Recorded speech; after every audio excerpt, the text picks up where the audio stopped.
आपण जबरदस्ती आपल्या अंगावर जबाबदाऱ्या टाकून घेतल्या.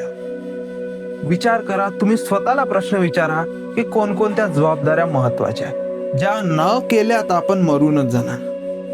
मी जे हे म्हणत आहो हे जबाबदारी झटकण्यासाठी नव्हे, तर जबाबदारी आणखी स्पष्टपणे आणखी दृढपणे आपण निभावणार यासाठी म्हणत आहोत. गोष्ट अशी आहे की जबाबदारी आपण आंधळ्यापणाने घेतो.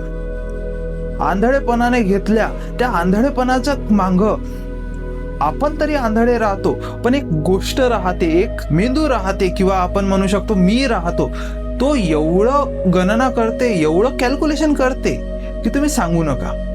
त्या कॅल्क्युलेशनच्या मते जर बघितले तुम्हाला असं दिसन की ते एक स्वार्थी बसलेला आहे. त्या स्वार्थासाठी तो व्यक्ती हे जबाबदारी घेत आहे, पण ते स्वार्थ पहिली गोष्ट तर पूर्ण होणार की नाही होणार याची शक्यता नाही. दुसरी गोष्ट, ते स्वार्थ जर दुसऱ्या मार्गाने पूर्ण होत असेल तर तो त्या ठिकाणी जाणार.